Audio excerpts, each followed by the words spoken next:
Koe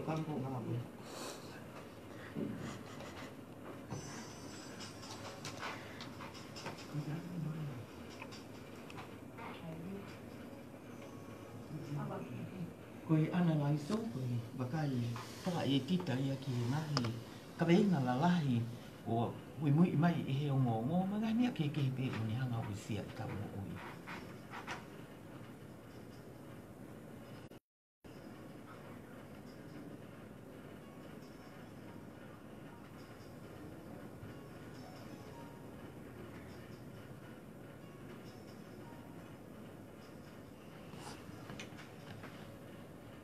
Mala mai hau e ki pero e lele e Tonga ko tau pe tau te au sia mai ai pongpongi ka o whakoe ni e o pe o au fia ana tura ka u moko o lele e a i a honi pe o whiere ki tātari ki motou ko tau pe ki mea mai a o atu ki he o pe e whia ki tātari rei ki motou ki Analaiso e a o ko i heni Laumanu Petelo ke mo Tapinga a Lavemaau ki ke e whai ha ano wakai ai ngahi ka wenga ke kehi neo mo ai tāpuni koe ni ngahi wike ko mariwa te i Tapinga te ka whai mangari ke whai ha Analaiso e wike ko si ka oku maari e ai tau wakai ke ngahi nganga e tau pehepe ku tau tolo whakalongo holo pe o hoka ten ke ngahi tia whasasia e ngahi whilaua ki tu uko tuka ka weinga mahu inga ia e nei o hake i o ngoma popoe la honi o hange koe ako o tala noa koe whikau aki pia koe tu unga o ki ai pāti whaparitikari koe i loa koe o tu motu anga o whape patoa pia i kai ke ngata ai o ku ai au pito pepa mo ngahi ka weinga ke ko tala noa nge koe ko toi wharolo atu ai tau tapu whawhonua ai tā tapu ni peho tau kau awhonua kai ki i whakatata ange ai ngahi hai koe o whai i loto whonua koe hi ke toi ki i mānawa le le ange ngahi businessi pia tu kehe ako koe weekend ua koe hoko atu ai ako pia oku o tau mui pehe angai ai sipinga koe o fōwai ngai whonua kehe ko mamani neo mo ko iai vai la si ka ko ngani ko te kai vai la si ko ia i Tapinga ko toka pike ke kamata mai ia ho ka patunga o mo ko na mo nai whakakau ke ko ke tātana ki malo bito Laumanu ia o kore peke o whanga tu pehe ngahi tala whakatapu kakato o e whonua kai kau atu e Polokalama pia neongo e fuoloa e tau whepuri ngaki pia lahi pe whoki ngahi whatongia me ngahi whakamamani lahi pia tālanga i he mei aho kotoa i he whungawaka kehe o e media pia au he media whakasosiale ngahi leti o me ngahi kautaha televisione kehe me tua pure anga pia o koutu ko ma opo no tānaki he kakai e whonua ai ngai whakamatala o whikau aki pia mo e COVID i taha hiwa. Ko e whakamui taha whuki whakaloto whonua ku kai Tonga whakaloto whonua mo e kakai Tonga i tua puri anga. Ko e nau hohaa ke whakawhoki mai a tau kakai Tonga ko e nau i ngahi whonua muri. O kia ni ihu nau tuku waka i New Zealand, pegi Australia ko Amerika. O kia pia mo ni ihi o nau i Fiji. Nai lahi e hohaa ki ai ke whakawhoki mai ki nau tolu ki Tongani. Anai mahino e makatuunga u tuua e pure anga, pia whai ai mo tuutu ni. Pia koutu i koe koha tuutu ni u whai ngofua na e whai he pure anga Laumanu. Ke oua te tau whakaata ho tau malai whakapuna ke tuuta mai hani ihi ki ai. Koe hui he ku kei whakaau pe ke kaka ki olunga e whika. O e kakai koe o mao he vai lasi, New Zealand mo Australia. Pia ko Fiji ko a ko taha fitu. E kakai koe ko mao he vai lasi. Pe kai ki ngata ai ka ku te kai ki tau mateu. Te kai ki tau mateu whakaloto whanua ki tau tolu ia. Ke tau ke whai ange pe a umai ai vai lasi ki Tongani. O ku mahino pe koe tōkunga ko ki ai ngahi nau i whare maha ki. O ku te kai ki tau mateu ki tau tolu ia. Wike ko o sina e whakaha ai tu uta mai fua mi sini ko ia kune lava o sivi ai COVID taha hiwa I Tonga ni Laumanu. Ko mea marie ko ia o mai fu mi sini ia ka ko ngahi nau ko ke ngā ua ia mi sini mo lava o fai e sivi o ku kei whakafolau mai ia he ngalu ea ko ke iloi pe ia o whakaku mai na o whakafuafua ko e wike wha pe ko e pe toi lo angi ai ke ia o mai ai ngahi mea ngā ua ko ia aia o kusai pe o mai mi sini ke whai mo whakotuku ke whai mo kamata whai e whakaanga ki ai ka koe ke sivi hataha he taimini tongani he ke lava ia he utika ke au mai ai whangi nau I iki ia tene lava whakakato ai whatongia ko ia mi sini koe whare mahaki whoki muana tau ripoti ane uhu e hohaa koe kakai Laumanu me wheitu uhi koe nau hohaa koe ulua ki o ku uofi e whare mahaki e ria unofo e kakai pe kai ke ngatai ka nau wakai me bifo ki nau toki he whakalere I ko ulo tonga whakahoko o ku nau tui ki nau tolo kai ke whai ai me ai na nau area ki ai pe mo e pot ngā ue mo ui ke ai ngā whakafu matapā si o ata malu ai koe whakaamo e kakai ia koe ni ki oa beto iaha me e ai e lava o hu ki tua me whare mahaki me e whare mahaki koe ni mua koe ui koe vāvā me na wili fia koe uhi ke koe vailasi ka koe whakatutu whaka po ngā mo ui ala man o ka pau e toki I au mai o ka pau e toki aha taha e to e mahalo I pe koe suspected case o kune mao e whakailonga koe COVID taha hiwa pe toki au rewa whai whakamawahe I na yanga mahe ni na e whai beia I vaiola isolate koe ia kakai ka koe ni koe whakatutu ke whakamawahe o ave ke whare mahaki I mua pe ka pau e hoko tai e mau ai COVID taha hiwa e tauhi ai bei ai he ke to e whakafoki mai ia ki vaiola ko uhi foki he ke tu e ngā ue ia ai whare mahaki vaiola kai ke o ku tuku atu pe ai ngahi mea ko ia Laumanu ki he kautake pot ngā ue mo ui na whai pe wheinga ki a toke tā siare a kau ola ke whai hane wakai ki he hohaa koe ni nai o si tari mai bea e toke tā siare a kau ola I he whakataha mo kau whai ongo I he wike kua o si o ku te ke kakato ai ngā aue ki ai pe au ke hoko atu ai whai ngā o kai hoke tau whakahalaki tau taurea Laumanu ai iri fia e kakai e kono ui ngā koe mo ni kahape mo ui pe kai ke ngā tai te ke maua whai to'o e vailasi koe ni pe koe tau mai a e lava hataha to e toloi atu e mate taimi e ui mai ai pe to e talaangi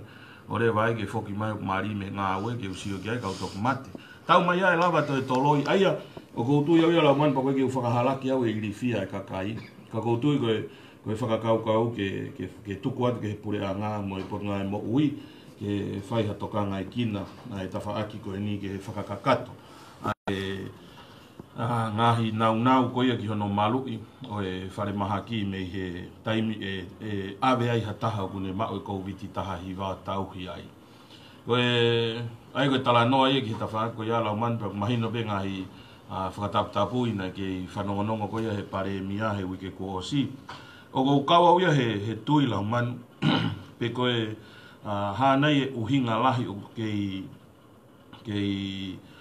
whai e whakataputapu I koe ni hange koe nofo toko lahi ko os whakatuku whoke a ko ia ka ku kei whanongonongo mai be mo ki whamalohia mai ai tauhi koe wā mamao e nofo Laumanu ka pau e whakamama whae fo I lao ko ia he ngahi api a ko Laumanu ko tui au mahalo e kau atu me ngahi whawhare tolo me ngahi lalo a kau ko he ngahi api a ko hono whakaao ngā I tau osi ilo pe koe whangi ilo ki a ko nei kai ke langa ia pe tisaini ki hawhahinga taimi pe heni ka koe uhi koe mahu inga ia e pot ngā ue a ko ke whakahoko e a ko pe tukuange pe moe whanau ke whakahoko e a ko he utikei ke au mai ai COVID taha hiwa ki Tongani koe ni oku ke I tāpuni beo tau malai wakapuna pe I ngahi whakamatala koe kau poto me kau toke tā Laumanu e ikai ke malawa ia ke tupu koso ha ke pe vailasi ke mau e hataha I Tongani ko pau pe ko hataha e wholau mai moia pe hau miha ngai whonua na e osi tō ai vailasi ai a ko pehea uia e anga whakakaukau pe ia aku Laumanu. O kutotonu ke ki tukutukuangi ate whangai whakataputapui. Ko e lotu eni ane afi. Lahi e longoa he ngahi wike mai koe na e taofia e lotu. Hai whahinga na e hanu. Pe koe hamea ko tukua e lotu, ko tau malu anga ia ke tau oke he lotu. O ko uilau ia mahala Laumanu na e whahinga na e hanu. He tāpuni e lotu na e mohea ia ane afi kai ke o ia ke he lotu. Taimi koe na e whakaatama ia ke o ke he lotu. Kai ke o ia lotu. Ka koe taimi lahi foko tauanga whakatangata pe ia tau tō Laumanu. Ai mea koe hanu mo e la unga. I ngahi mea ki he kehe. Tau te whito ke he whaitūtu ni e pure anga. O lahi e kakai nau nofu nau tōria whakaangai. Ai ngahi whaitūtu ni koe ia. Pau tau ataina pe foko. Ai taha kotoa ia ki he nau ngahi whakauhinga. Ngahi whakaanga o whai. Koe taha mea maari e Laumanu. O koutui koe mea ia kulahi taha no tala noa i he media whakasosiare ngahi aho pe koe ngahi wike koe ngo tau si tua me iai. Koe ngahi whakamatala koe ia ko o mai pe ha mai movete ai pāti whakapolitikare koe ia pe koe pāti te mokalati o motuanga o wha Laumanu. Hiri ange ai pe koe ki mua pe he whiri pare mia koe ia o na e iku nai e toke tā pōhiwa tu i o ne toa he tau ko si Laumanu na tau pulusi he newspaper taimi o Tonga i he pēsi mua e fui whakalea koe movete ai patoa. Hena ripotia i ongo mo ngai whakamatala whalala anga au pito. Kana ia mahi pe nau loto tāngia o ita i he ongo ko ia nau whetu utaki mai, nau tohi mai he Facebook mo e kape mo e ita.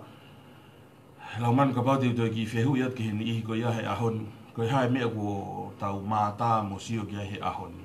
Koe pāti koe pe koe whalukunga kakai pe koe kulupu nai pe he tokolahi.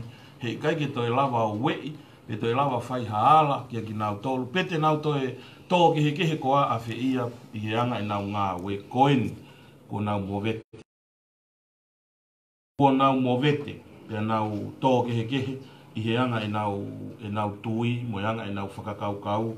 Koe ki mua pau huu mai ki ta Polokalama Laumanu ko whanongo he taha i lea kau tangata i loa he patoa, pia mo e taimina e pare mia malolo, kore whamore peke he whamiri, koe huiko no tau takua e hingoa, pia mo e pare mia malolo. Ka kou whanongo he rea e tangata koe ni Laumanu, i he e nau whakataha na e whai he wike ko o si. Tahane kau tangata na e ofi au pito mo e kau wharei, ofi au pito e pare mia malolo, ko piweni piukala. Whanongo he ene rea, ai kaila, kono hu whangai whakatapu, ki e kau whakafofonga, pia kai ke toe hanga he mea ki he kehe hene whakamatala Laumanu, i he whakataha koe ni ai patoa na e whai.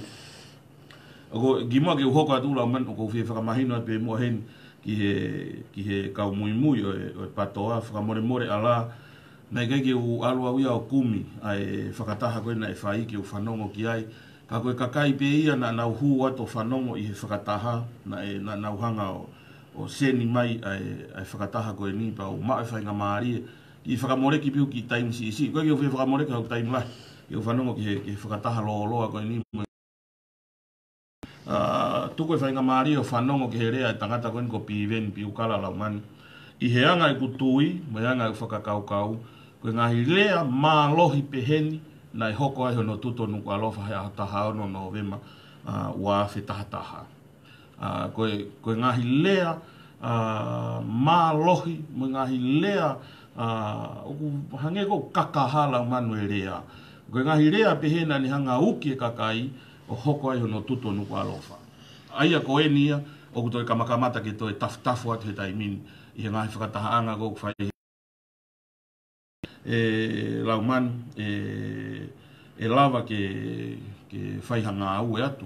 E kau mau whai, ngā ue atu e lao, ke ngā whakataha peheni, koe ulo aki, nā nau mau i e lao. O si haa mahino mai pe ia, i e ngā whakamatala koe na e whai lolo Tonga, e whakataha koe ni Laumanu. Nā nau mau i e lao, koe uhi, koe whakataha whakatoko lahi. Te nau pehe rewa, ke o e hulu viti oi, ai whakataha, ka nau aipe ke hiki pe, o tio pe, o e sio ke toko lahi, koe hui he mau lao. O si, o ngo mai pe ia he ngai whakamatala koe lolo Tonga, ai whakataha koe ni, o nau fu toko lahi. pena anau mau e lao e whaka uhinga e Laumanu ka pau na hanga mau ai whangi lao iki koe o talamai he lolo tonga e taimi whakatapui koe ni ka pau na hanga mau e whangi lao iki fe ai ngahi whangafu lao la lahi mo mamafa mo mahu inga koe i he whonua Kana nau whakataha i whi ia.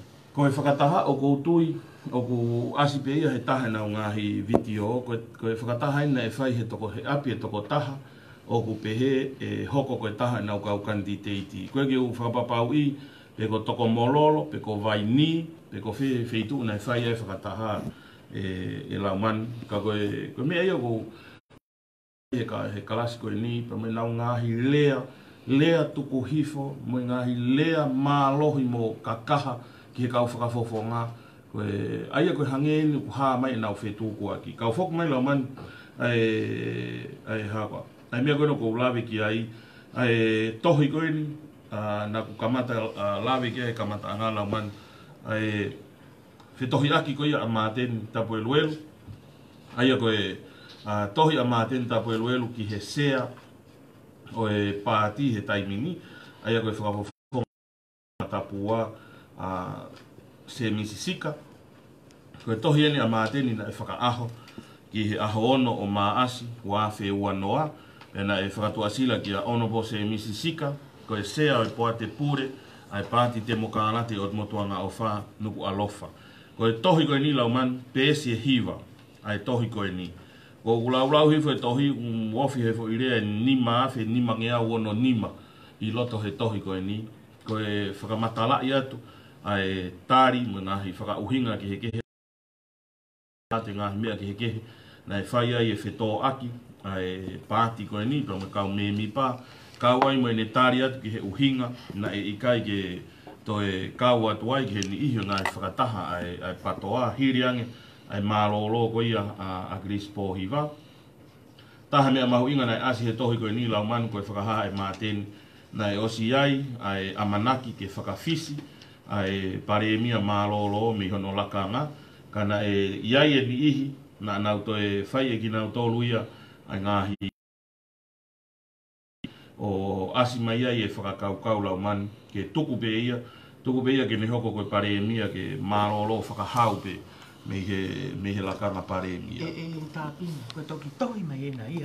Kana tau ilo pe e tau. Na tau whanongo pe Motu ako toa ngai whakamatala e koe na ko hang tuka au mai he taimini he nau whai keke. Ko ia Laumanu tau osi ilo pe ai whainga ke ou ai whakawhisi o hiko nau loto koe ke kei puke pe ki au.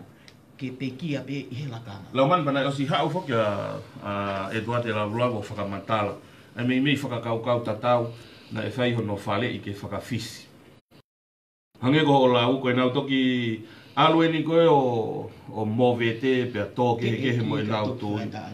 O koe whairia whakatonga ia Laumanu. Te e ki ka toku whakataani. Maari e tama. Aia kake ufu mau pau Laumanu ke palo vea pehe ne kake sai e kutonga. Ka ko mui atu pehe koe whakakaukau koe o kuke o mai. Na e hawa e tuate lavu o whakamatala na ia e ngahi tala noa mo e whale i ke paremia mālolo ke whakawhisi. Pea ne osi mau ke whai e whakawhisi. Hange koe tohi koe na māteni. Osi mau mai mga he whale i me i he āteni se niare reo ko he aho ko ia ko amini a skefu. Ki ngahi whaunga. He whakalao be ia ka pau e whakawhisi ha paremia. Me i he lakanga ka koe whaunga ko pau ke tōmua whakaha ke ne awhio. Iha tohi ki he whakataha toko ni pero me ne awhio o whakahaangi. O kui kai ke ne toi o ngoi o ku iha tuunga mo uilelei whiunga ke hoko koe taki. Pea e tari pe ia. Pea ko pau rewa ke o mai pia mo e whalei. E whakainoino lao ki he sea ko ia e wharearea. Ke whai rewa ha ngā aue, ke kamata rewa ngā aue. Hange ka te au i loto he aho he hongo fulu. Ko pau ke whakaau ki he sea e wharearea. Pea toi lau me iai aho e taha wha. Ko pau ke whai e whakataha e wharearea. Ke whakotuu. Pea mo whiri ha pare mia fo ou. Ko e whakakaukau fok Laumanu. Ka pauna e whakawhisi ai paremia mālolo ko tui lahi e kei hoko pe a ene ngahi whaitu utu ni pe e kei hoko pe whok Laumanu ko e whakafofonga kakai e kei kau pe he vouti kei kau pe he whiri pe o kou tui na e kai ke mei movete ai matakari o a mai ki he tuunga koe fo i rea koe ka pau i e Tapinga mahu inga kapau ka koe mea koe na i kuki ai he kapau na pehe e iai pehe ka koe mea ko tau mahinu ko ka tau tolu koe ngahi whau mga koe ni ko hano tu unga be ona ko ke taimini e movete pe ia koe whau koe oku ikai ke nofo koe i he loto lelei mo e tau mua ki he lelei e movete ia koia ai ko tui koe anga ia o palani ka pauna hifo pe ia mi hono lakanga kei taimi tene kei lava pe o puke ai ni ihi koe ni i wharearea e kei lava pe o mau ho nau tokolahi kei lava pe o mau e loto koe ni o e kau seni are ke nau kei tuku whakataha pe hei ke more pure anga koe mea mau me whakataha koe ni lau man whakataha ina e loa mahina iau owa he hoa taha ai whakataha koe ni nofo au ia he hoa taha o whanongo ki ai kana e toki hanga he ni ihi o mai e whangaki i konga rea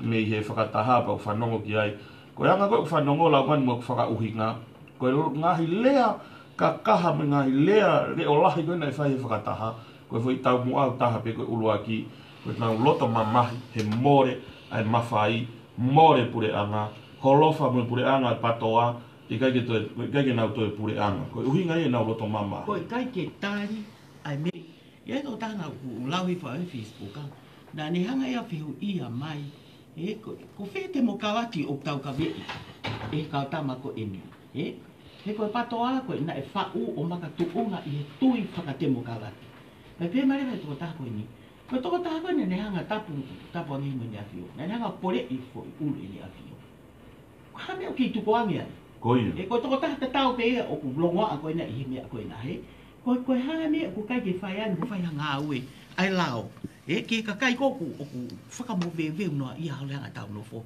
hange ko mau i ko nei a social distancing i whakataha ko ena mea ni na kai ke mahalo a kau polisi ma kau sotia ke whakataha ko ena ko uhinga he ko ngai me ko utotonu ko ke baka i ko mau i o lao koia ko mea na kulawe ko kia nai lau man ko whangi lao fo ko ni lolotonga e taimi whakatapu i o ku kai ke whakatoka ngai he ni ka koe lao o ku tohi uri buhine hina ai ko hange ko kulawe ni nai lau man ko mea koe ko whakama opo mai me he nau whakataha me ngā hilea koe ni makehe me he tohi koe a māteni pe makehe me he nau loto mamahi hono hanga e māteni o mama mai e ngāhi whakamatala lahi ki tua meihe e nau whakataha pea to e rea mai mo e tokotaha na e whiri mai he paremia ke hoko koe minista mei tua i kai ke kau i he whiri wharearea atu i wata to e o mai mo e ne rea ana he media whakasosiare o lauka māteni mo e hāfua lau man koe ngahi mea ni o maarie he koe taimi koe na nau tangutua he te pire na tau sio atu pe o ilo le lei ai mea kotoa na e hoko ka ko uhinga agula man ko taimi ko na nau tangutu he te bire ko kabineti mo pure anga ko fela tania te sioat ke nau tangutu mai hange nau fe ofani hange nau taha holo ko ostou to Polokalama foka tu iwata mo piveni he TV mo retio mahino mai nau taha nau to luia ko me Mariela man hinga fetu ko aki holo ko ni o ku hange pe he tokolahi ia o kau mui ko ni o patoala man o totonu ke tuku pe ki ngā au e whakataha si aosi mo tu i wata hina ngā au e whakataha akirisi pia mo uriti wata lau mai na pehe o kuia e tohi ia tari ngā hirea ia o pehe pena e fe ia māteni he ngā he tau koeni na e whai mai e whanonga ke au ke he ririu na kai ke kau ia he nofo i panga isi kai ke kau he whanonga holo he lolotonga taimi koe tutu kai ke kau ia he nofo piri iso ne koia ai na pehe toko lahi na kai ke kau a māteni ia he ngā mea kotoa koe ni toki asi mai pe ia he taimi koe na e huai o whakafofonga wharearea he nihi ia i he nau ngahi rea pena e ife ia he lolotonga ngahi taimi koe ni he lauman koe mea whakalolo mataha o si hanga he kulupu ia koe ni o tukua māteni ki tua me he patoa pia ko si whakotu mai e nau tolu ia mo hingoa e nau kantiteiti ki he whiri koe wafe wataha pia koe ke toe ha whaahinga lau mo whaahinga mea ki he kehe o kwhai he ni ihi koe ni lauman kia māteni Ko mea ko ha'au ia ke ai e. Mea ko ni ko ke pehe fo o. Na tau osi ilo pe lau he Facebook a. Ai kamakamata ko ke alu hake mono fa'u koe. Ai ngahi whi lau aki ko ni wau ke tuunga ko nau tau aki ai e nau ngahi lea e. Ka ko pehe au to ai whakaukau koe ni ngawe whai e māteni. Pak mahino mai pe ia oku i tuunga māmaangi ma keha māteni. Hena e fou mai pe ia i ngai founga o tau pehe tau tau mio peke lao he. Ni oho koe ni ihi ko asaki e os koe fo i tohi koe na māteni henu tukan koe social media nau pe. Ko māteni e nana e tita he kere a. O hinga hange kamata koe hono kere e bai. Pea koe ni hao koe taimini, ko nau tolu penu nau ke. Nau feke i fetolo aki pe ia nau tolu. Koe ha uinga, fie mau e mawha i Tonga. Te tau kei mui e pe mu whalala ka whainga ka kaipi he. Koe mea maaria ia Laumanu. Koe mea na koe ki uhoko aki ai. Koe uhinga e nau longoa a. Pa koe uhinga e nau ita ia māteni. Koe whi talanoa koe ki he mea koe mawhai. Nau tuko aki ko māteni na fie pare e mia. Taimi koe e akirisi ko hono loto. Ka iaha aho ko mārolo ke whetongia e se misisika. Pea pehe ni ihia na nai kai ke nau loto tatau nau tolu ia. Pea mo māteni ke pare e mia misisika. Ka ia e ngahi whetohi ake o kupehe na e whakotu atu ke pare e mia misisika ka e tokoni a māteni. Pea hai ngahi whakotu utu me ngahi whau na e whai he kau tama koe ni Laumanu. O maari he anga e tau tangutu ko sio whakarerei atu. Pea me nau hanga ko tataki holoho nau kau mui Laumanu. Koe mea ko maari e, manti whakotu i wata na e toko ia e paremia. Anga e paremia tapu mo ia o mau i ene palo mesi mane tuku pa he i kai ke iai hato taha. E o mai mei tu. Hena ne hanga wha whepa ki ai taimi koe o tui wahano i ono o mai koe o minister kawa ana tau whi unga. Oh ia. Pa o se pe koe ia ne whai pe fo i mea tatau pe koe na ne hanga wha whepa ki i. Koe uhi pe koe o mai o tui. Koe uhi ko ia mo uriti. He? Aia ko ki naua koe mo mastermind ia koe o ngahi whakamo vewe wao ke tuto nuka alofa. O ia Laumanu, pea nei kai whake ngata pea ai, kana e osi whakahaa labu i he taha e mangahi Polokalama. Na iai e MOU na nau whakamooni ai, he wāwhe taha whaa. Ke oua e whiri mai ha taha mei tua, i he taimi koe ka pau te nau pure anga ai. O se whakamooni, ai koe MOU whak Laumanu koe are a pau whe mahino aki. Tau whelotoi, koe mea en te tau whai, ka pau te tau pure anga. Iai e ngahi whakotu utu me ngahi mea ki he kehena e haai. Kāwai e ki whoi kupu, he MOU ko ia. E kai ke ngofua ki he paremia, ke ne whiri mai ha taha mei tua. Wa pau pe koe kau minister, koe ni ihi pena e whiri atu he kakai. Koe hana whi whakamooni MOU ko ia. Mau pe pure anga, lalo kotoa ngahi loto me ngahi tu uni ko ia na nau whelotoi ki ai. Whiri mai paremia ia tu i wata mei tua. Aia, taimi kona e minister tu i wata Laumanu na whakaukau au ia na uhinga peho no whiri mai koe whupampa. Ke ne hanga o whai hono malanga i mono malu i koe pure anga. He taimi ko ia. He koe mea kou maari e Laumanu, koe taimi kou te tangutu ai whare area Laumanu, o whai koe ngā ue mai ripoti mai. Koe taimi kou whai e tipeiti Laumanu. Koe ne taimi peo aloi ke ki kakaha ai area, o si siar kita ke ulu e taki ki toa ki mua. Koe kamo pe, koe toko taha pe kwhai kia kamo. Toke tā te evita tu i wata. Koe ne longo pe, makapi ke o longa sea whakatontonu alu e whakamatala, mo e whakahere keu holo e whakamatala i he lolotonga koe whemea aki. Kai ke hok Laumanu koe anga pe ia e ngahi nā nunga, ngā unu, ngahi ngā au e whakapolitikare koe ni. Hange koe lau koe kau pālangi, tau ki sit back o relax, tau ki isio, he koe whanonga koe ni e maari, e toi whakaau ke toi maari ange Laumanu. Ka o kutotonu peke tō kama, ai kakai ko tō. Koe ngahi whakamamahi mo e ngahi mau, ngā we hala, na e whai e he minister, na e kai ke whiri he kakai e he taimi koe ani pure anga. Oku ilonga hia, kono tukutuku Laumea, oku toi hole ngai whi tuke ke he. Mau kai ke toi, oku fuulahi pe ahono ngahi alunga koe na e tau pehe. Koe ni, utoi whenga mai ke toi mao hamawhai koe lahi ange. e pa ko me la ko o ha le ba hono to ta ko ki po ia ai ko pi ven ko si a si ko ki na ko ngo ka nga me ai ko to ta a pi ven ko to ta lau ta e fa la ta pe ia ke fa le tu i pe mo nga me ai ko o ku ngari tu ke fa fe pa ki ke na ta fa aki e o to no pe ke to ka nga fonua ka kai ko o ku maheni ko he mui i nga fa le i loi ko ni ke ai mo ki furi hiang e whakakau ki hamea koe to le ange. Te tau le ai he taki e ka kai koe ni. Kai ke utui au ki ai Laumanu. Kai ke utui au ki ai Laumanu, pao koe ke utui au e au ni ihi koe ni. Koe nau tā ke ti fuku Laumanu, pa ko nau o si tuku mai, ai nau kau kandidati whakaanga ki he whiri koe ne wafe wataha. O gei ni ihi ai, koe kau whakafofonga lolo Tonga. O gei ni ihi ai, koe kau tama fo'ou au pito Laumanu. O ku nau whakotu mai. Koe kau kandidate ia, ai patoa ki he whiri koe ni he wafe wataha. Ko whamea pango ia, ko to'o, ai hingoa mā tēni tapu elu me he kandidate koe ia tonga tapu whā. Kau nau whakotu mai e hingoa fo'ou au pito. Ki he kandidate koe ia tonga tapu whā. Tatau be mo niua. Tatau be mo eua. Ai koe kau tama koe Laumanu ai mawahe mai o whao e puri anga koe ni. O ku to'o nau hingoa nau tōria me he pāti. Kau kai whako e patoa ia o puri anga. Ko ia. E taimini. Matai ke ngata ai, o te eki ke tau whakaiki ki ange tau tānoa ki rerei mo i kou.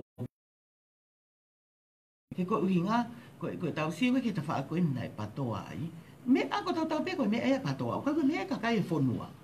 Ai a koe tau siwa atu, koe tau whenga koe ke tau mui he whonga kwa muri. Kui ai ho nau whaunga nau tolu o kehea me tau tolu. Pa ku o ku lahi tānoa mai ai kau matātau ki he university. Ai kakai koe nau wako ke hangani. I tongani, ai whanau tonga ku nau wako ke ngai mea pe. Na nau o si kore pe ki mua ke tau māmā rie. O lewe riu he koe uhi te tau ang māmā rie o ai furihi le wa he. Pe ngai pe ke mono ai ngahi tūtūru. Koe hae homo a te kahoki moe, ngā whai ngai mea pe, i ho tau whare, ho tau whonua. Ka koe au ke tunga koe taimini. Nā e oski ki tei pe, ai whonga koe ni. Koe ni ko mo vese. Koe ia, ai kono whakarea mahi no pe ia Laumanu, ko nau mo vete, pia ko mawai ua pe me kau pou Laumanu. O kia e kau pou i Amerika, New Zealand, Australia, ko whewhoi ngahi wheitu uko nau mawai ua au pito mo ki nau tolu. O kia ni ihi o nau mawahe nau tolu ia. Me he movement koe ni o nau talaki koe patoa Laumanu. Aia koe ngahi mea iau totonu koe ke whaiho no whakatoka ngā i. E ngahi mea koe nu hā mai he taimini. Ngahi paloparema koe nu hā mai he taimini. Pe koe whaunga ia o tau whie mau ke nau hoko. Koa kau taki he pure anga. Pe koa kau taki kia ki tau tolu. I he tau whanonga tu koe ni Laumanu. Mā rea pito ai tāna koe ni e tā pēnga pe kau aki pia moe pe fūsi aki whaka politikare. Lolo tonga koe ia. Lolo tonga e whaingata ia ai whanua koe hi. He uki ai whaingata o tu unuku mai. Ni ongo te kei kia o mai ki hene kaku mahi no pe e tau ngahi teu kotoa koe ni. Ko tau tokangi tau tokangi ngahi mea whaka politikare. Pau koe tau pehe koe uwhataha koe ni ke whai. Koe uhi ke palani koe haha ngahi whotu hangai strategy ke tau hanga atu ki ai, ke hoko koe pāre tua, ia taimi, ia wai, ke hoko mai vai lasi ki tongani. Ko tu mahu ingange ke, hoko ke e tau tokanga, kai orewa e tokanga ke ngai mea whakapolitika re. He koe uhi, koe ke tau ilu maha koe tau whiao ina tau tohu he Laumahina alo tau, hoko atu ke tau e ua. I he hanga koe, ngahi, ki kite kou whai e kau Chinese ma tau. Ki he taimi e toku maa wai ai whai toko ke vai lasi koe ni. Pa te tau toki o ngō lewa tau whia maari e. Ka koe lolo tonga koe ni i ngai mahina te tāua ka hoko mai. Te tau kei whia pe ki tau tauria mo i whainga tā koe ni. Ka koe tuu koe he taimini. Ka pau e hoko pehe atu ai tō lalo whakamāmani lahi. Ko harewa e tau mea ai whai he ni. E tōn lewa ke tau whinga ke tau palani ke taimi lolo. A koe mea tōn ke tānoa i. Ke tānoa i ngai mea pehe. Kai o lewa mo ai tānoa ia ai politiki. He koe uhinga pe ia. Koe whia ma oe mawhai. He koe uhi, koe mea totoa pe o ngari e o aloha kai puri anga koe ni o nau lava haki me e pe o kumba i ni I lau fa telefone mai ngai Polokalama o pe mai ma fa to ngai ma to o pangi to nu pe ngai fo tu fa he poli anga ko ni o ka ki loto a fa ia ko ni mo ni ko ni ke pe o sa ya nga we ka kai ko u pa pe ke na no ke na tolu o heu mo fa ka ngai ko ngai me e nia ko tai me ne ko hi to tonu ki tu pe tau fa ke he ka tau o mai o tu fa ka ta ko hi ke va kai I ko me ko na to tonu ko to ko ni mo ni na fa ka ka ko ha nga we te na fa ma iPhone wa I tai ni ko ni ko ia Laumanu ko me Maria Laumanu ko lere holo ko ia I pare mia fai a ahi ki he ngahi feitu na e uesia he psychological ko haloti ko tala ia he kau poupou ko patoa Laumanu ko alu ia campaign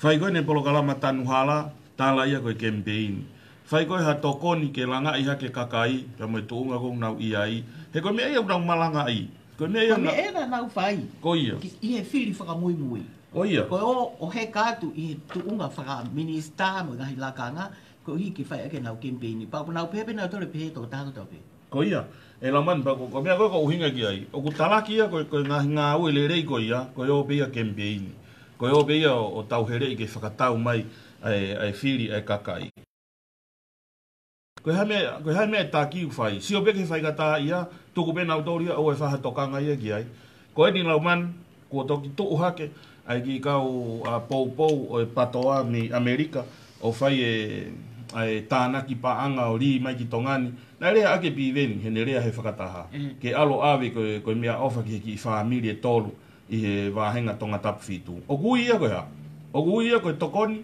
pe gui ia koe campaign ko whehono ko ha mea whawhai ke hei aki ai tokoni mo campaign I he taimi tatau ko campaign I he tuu koe lao whiri o tonga ni o to kamata lau pe ia he taimi koe whakahai he komisiona whai whiri whai e whiri wharearea ka koe ngā ue koko whai ati he taimi ni ai koe alu koe pare mea Laumanu a ahi ki hapai a ahi ki e ua tala ia he patoa koe whakamore paanga koe alu pe ia koe campaign Laumanu ka pau ia ha taki sio ki hane tau bebe koe taki tau sio ki hane sotia o glavea te hanga ke he taki ia o alu ia whainga ke mo u ke mate koe taki koe ia koe ko ha taki ia I he wholau tahi ka pau ia ha eiki waka ha waka pe a hoko ha whakatamaki koe eiki waka ko ia o mua ke whai hono wakai I koe hae whakatamaki koe nia me ade ik pare mia au ki pātanga ta a ahi takai holo ngai wheitu na e uesia koe he matangi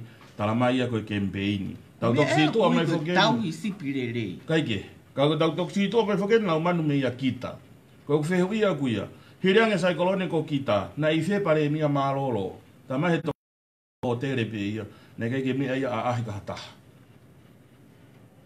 Aia kia te au Laumanu koe ngahi whaka uhinga pe ia mo ngahi whakakaukau whakatangata koe taha whoke ai mea Laumanu ke mea I pehe ho eiki mo kakai e whonua koe patoa o ku te kia ke re sisita ia ke hoko ko hapaati pa koe kia ha tau lao a tau tau Laumanu I tongani ke whaiha ngā au e whakapaati ai au totonu ke ui pe ia ko haki I whalukunga kakai pe ko ha kulupu o nau poupou ki whahinga tui me whahinga ngā ue ko ia Laumanu koe mea kou whielawe ki ai ki mua pepe a osi e ta taimi e Laumanu ipa koe pau pe koe patoa koe ke hu ke he kulupu koe ni koe mea koe kou whielawe ki ai Laumanu pe au whiwhiri ki ai koe kulupu koe ni o kui loto ai e kau whakafofonga patoa o kui loto ai ni ihi kou pehe koe kau taki o na ui koe koa team koa pe koe haho no ui ki nau tolu he nau kulupu koe mea koe kou whielawe ki ai Laumanu koe taimi ko whai e ngahi tohi kape me ngahi lau kovi ai hake ngahi ano kape I kau e motuania Laumanu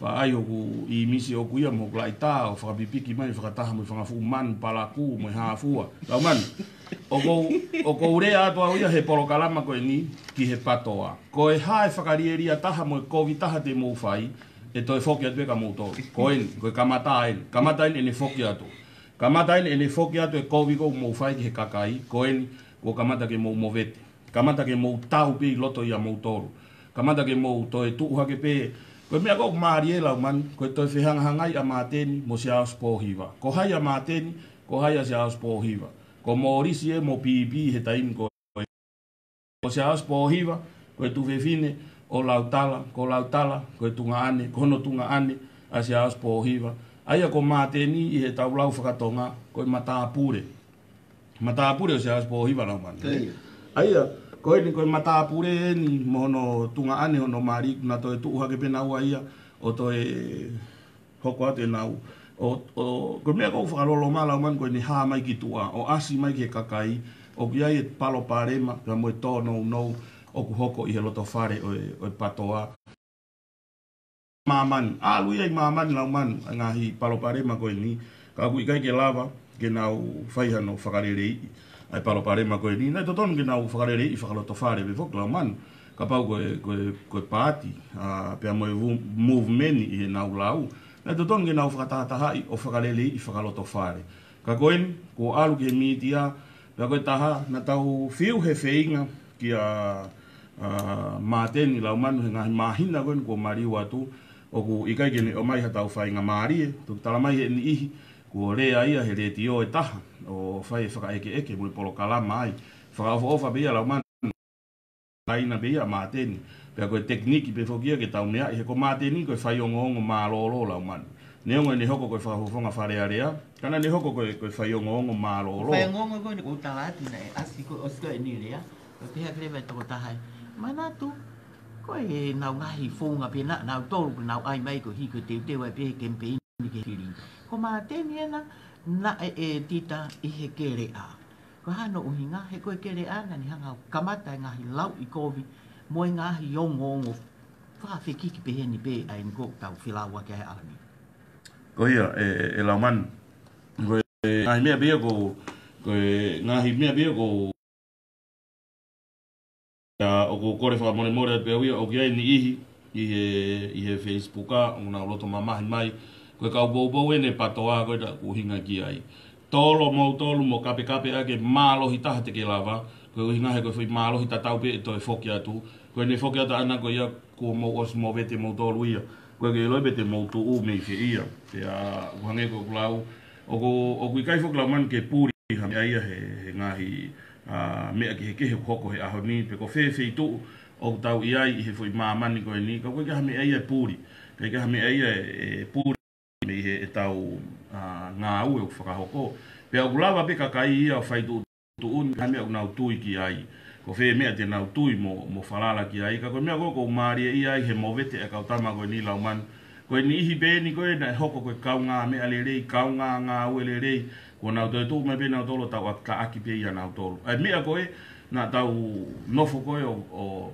whiwhiri pe hoko koe ni ko hoko ia he taimini Laumanu koe konga mama e nia e Tapinga pea aku o kai ki whie mao e ke tau te e ka kai ki a kōk nau tui ki ai he u nau whanongo pe nau tō koe mea mahu inga ia koe o to tonu koe ki tau ka vei koe e ngahi kau taha whamawhola rea tau te whitu re re ti o ku pai ai ngai Polokalama pe ni mo televiso ni koe mo oni koe uhi ngahi koe taimi kōk tau awe mo oni koe mea e koe si ia i e whelau aki ka mahinu pe ka tau tolu ngai mea koe ni ko hange ko whamatawa ke Facebook a koe ni koe toi mere me taha na e mantui na e kei mai e he whine me nu sila wako loea pe koe hae mea o ku whai seniare e kau loea ki ngahi a lau kovi koe no ku whai e Facebook a he ngai media pa sosiali pai peke ngatai mana tui foki na e ia e timi na e o ki Australia te keke tau whanong ki tau tolu ia ki he ola oi whakataha koe moi whakatotoro na e whai o whikau aki pe moe ngahi lau kovi koe ni na ala ke Facebook he kai ki tuku na e koe ni i koe na nawanga whakarere i Facebook koe aku pehe koe na ase ngai lau kovi koe ki whare o ni oi hau te ngai peke koe kamata peke whai whakatotoro pa nawanga lewe nau tolo tok o whamabahe ai tohi koe ni ka koe tui ko mea mau i ngā ia ko hi he keki tukuang ke whai te riha pe ai ni i koe ni i he whakakau ko nau tolu pe o nau lava e mea ko nau tolu pe ton ke nau taki ton e ko ne e o whai ai hoa a koe fia taki koe fia pure na e whakaku o a ue ke hono a rea ai moe whakotu mai ton ke whire tu i anga fe ai tu ho tau fonuani mo tau nofo o ma uluta ai ana tau fonua tau tu whakaholo mo se of ofani nofo akainga ke o ma ke ni I ke nau whakakau ke nau o ma fili e tu I ko me koko pe he ko o kulele I pe ai whakakau ia ki pule ai kakai ka koe pule na e kakai o tau wheto ake ai o ka kia pule e kakai koe tau whalala koe ke hiwi kakai te tau tō pe e hoko ngai whaingata koe mea e ko whie mau ai koe ke tau whoki ke o tua whalala ke o tua ke ne whaingaki koe mea e mau i ngā Tonga he koe uhi ko o sfotu a tau tala o tua mo Tonga ko i hau tau tofia pe koe tuk whanua koe I pō no na e whoaki ai whanua mo e kakai koe mea mau inga taha ia na e whoaki e kakai koe ka whanua pe hea I mamani o hange ko Tongani Pako nea o koe ke taimi koe ni nea mo e ngahi mea ke hoko e whanua ka whakaloloma koe tau nofo koe whakaukau at ke whoi kulupu koe ni whatonga e ngahi mau ko hoko ke sipoti I Tongani koe tupu me kulupu koe ni koe tupu me koe hinga sipoti koe e Pacific Tonga aina e te uwhaimi ki Tongani kani seri me makatu unga pe I he loto ko kai ke nau whima na tolu ke o hea whainga pa whai mani I ke nau ki mau aha rei o ke he ange mea nau tō hoko mai ki he sipoti koe ne akapulu liki o toi ange ia he ai peinga ko ke whakakovi e mea ko totoa pe ko hi ke pe he mau poto no whakarere o mea ko pe e mo ui pe mea ko ko hiko ki mau tolu ko whainga lau maa rea kovi au pito kai a kakai pe he ko ha mea tau whalalai mo mui mo pou e kovi ha mea tau pou e kovi ko uhi o a upe ke ngai whau o lawi fofoki e ngai poka mea fo o ia na tau o si ilo pe mea ko tokotoa pe e na eke mai tō taka te au pa pe mai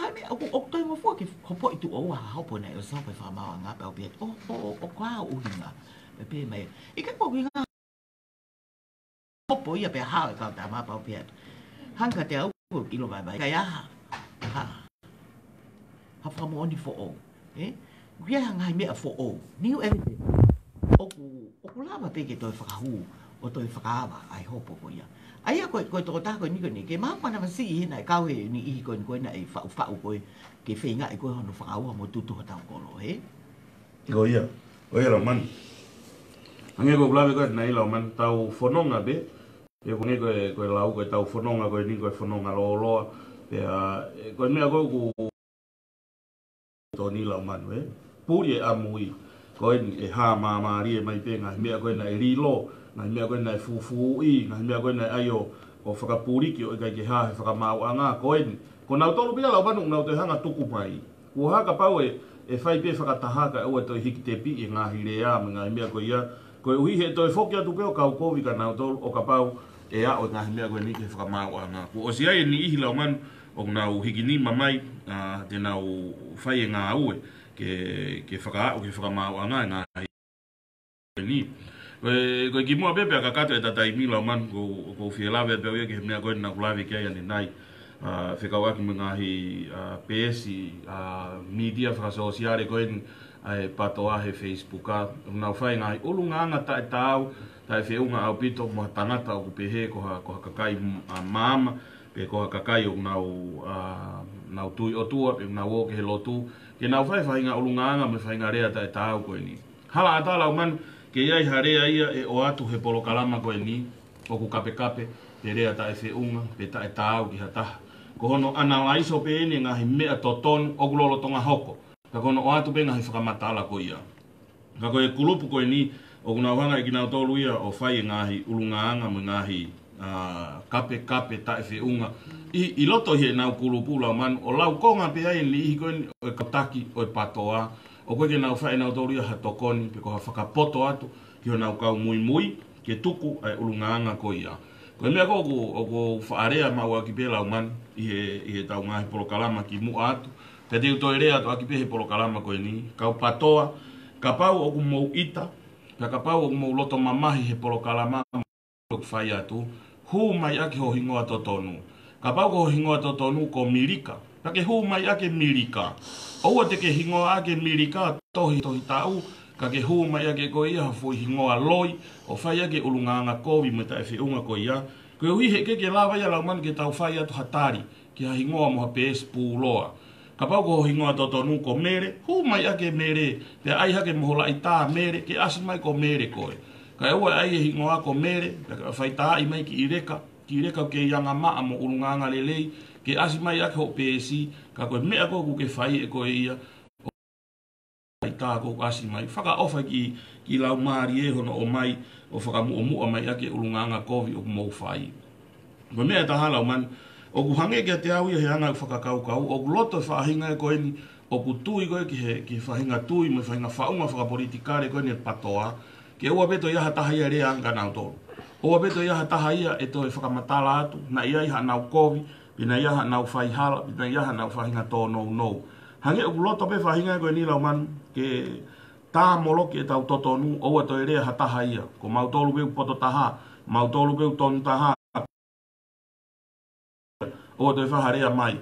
Hange o ku loto e whahinga e koe ia Laumanu. Ke oua whaiharea nge ka nau tolu. Mahalo be nau fulahi o nau konga hou eiki.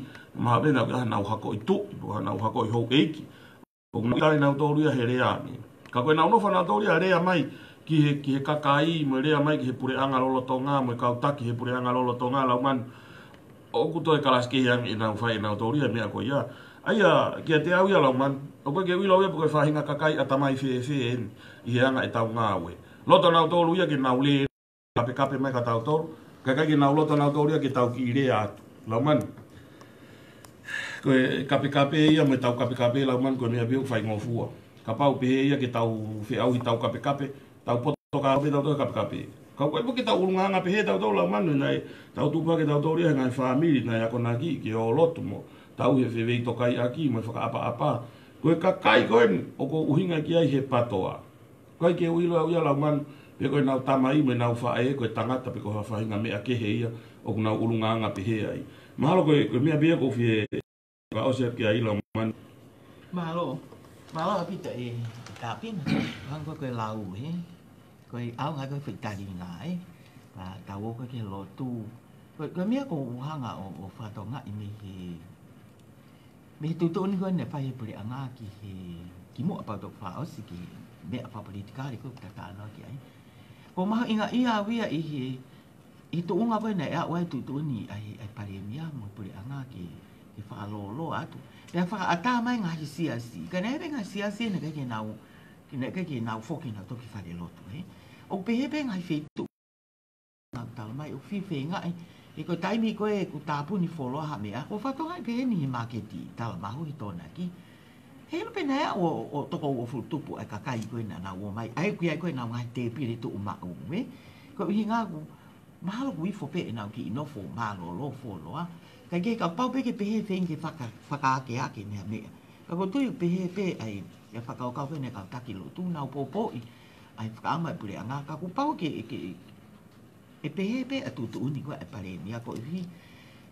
He kula ai whuke kakai nau whakaanga tala atu pe ko haa whakaawai ako ka tupe lo tu. Pe tala mai rewa koe ke o lo tu. O ke iai pe a ngai sea se ni nau whakaukau. Whakapoto hange pe ia, he nei kai ke me whai pehe tutu uni ai pare mea, ka ko inga ko tangi atu. Ka oku kei whakapoto hange pe, ke tau hi pe, e tau nofo mao, i he tau ngai api. Ko uhi he kai ke lava o whai, a self-distancing ia he whare lotu. He iai ni ihi ia e iku, o lotu atu pe ia me to a whare, mo i whakawhare tolo me lalo akau. Ko uhi nga he kai ke hao ko toa ki loto, o whakatatau ke lao ko ini. E ko ia, o tiu whakapoto He whia ia i he ngahi pou koe o whai me ngahi siasi. Pakua ko hinga ko klau siasi. Ka kana e taimi koe o e mi sere. E wā ki tāla pe e he sekretari lahi ia e tutu uni ke siasi. Tolo i e ngahi mea kotokotoa o whakatoko lahi koe uhi koe manawasi i na mawhola ai mi sere. A o mai koe ke mai lasi COVID i tahi ma. Toi whai pe a mea tatau pe a kou. Tui pe koe mea lelei ia o whai e ngai whamiri heku os whamo ni ano ngahi lelei ia ai whamiri hange ko tau ngahi Polokalama koe ko tau pai. Ko wha o si pe ia i Tapinga ko whia pe au ia i ya mai ke tunga ko ini ko tu ke tau wakai fra le ke anga ko e tau wakai ko te ke tu i ku ya ha grupo fra politikale i tongani e pehe o kai pehe ko to ki grupo fra politikale pe ni na ya pe ngai grupo e pa ke ai pe ngai grupo e fu u wanga a furi ki banu o ta engari e moha kakai o nau fe ma o ke na wo o fare area ke take tau fonua e ka pau ko fa hinga a tonga ni ai to onga mo ui e kakai o nau fe taki te mo fia taki ki nau tolu ke na o mai o bete ki mo veu ki tau tolu mo anga e tau nofo ma ulu ta ho tau fonua fa tonga ia ni ai ngai fa fe paki ko na nau fai tau te fito ke fare tu i mo fenke to e ma fai tu i e ko hoko ko mo bete ko ni mo oni le vala via ko amori toni e to ko na ngai fili ko mo bete pe to ko na tu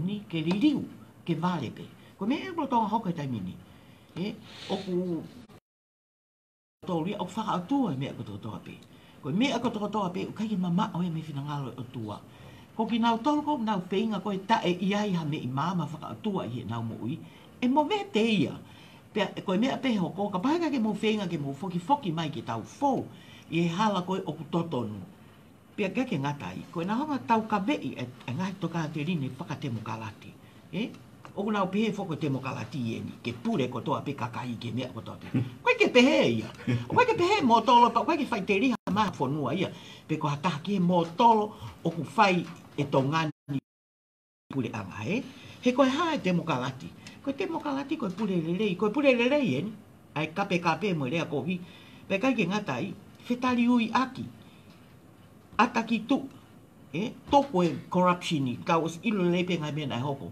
i tali e pa nga fufu mo e nga we hala na i hoko i ko hiri ko ke tau fita aki ke tau tolo e ka ko me ko ko pe he le pe ke tau ta falongo pe o ka ataki mo pa ko ia i Tapinga o tu lahi o fela ko piso pe ko lahi o ngai tapu aki ko ka ataki pe fai te kau o e loto nga mahi ko hi tēnā o mā kore whamura kore mai ka koe e Tapinga. Ka ni o ngoia ko whamā roat ka mutoro ko toa pe ko e ki pa mai kakai e whanua a oat pe foki ki toa pere anga a ki mutoro ko mao ai ui koe ni ale o Tonga ai whae mā balbal po ini taha.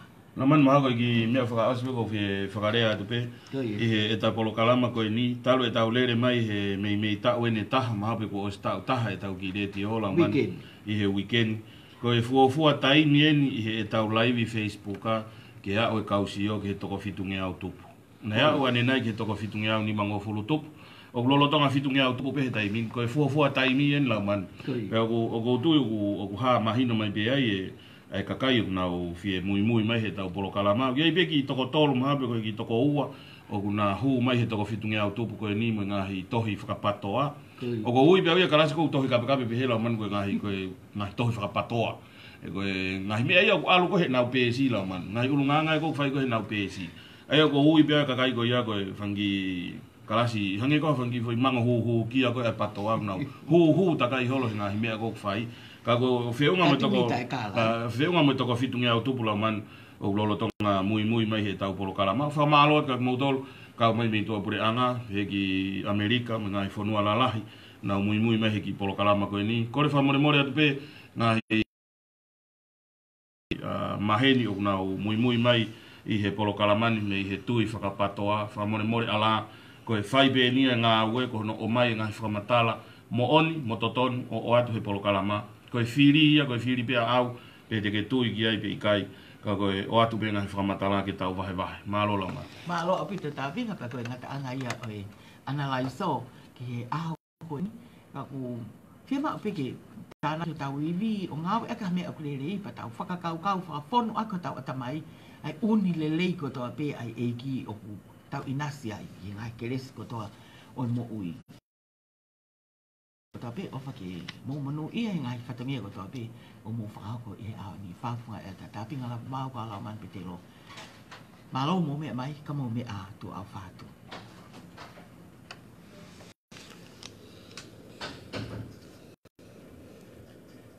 Alo fai tā me. Kaua toi kau e fai tā no kai langa toki. Ai a me. Alo e toki kape mai ene kaka i ke ui ke tā. ke ho e ta pai no pe foko Tapinga pe foko ku o hilo e kakai ko hi ko ia pe fa Facebook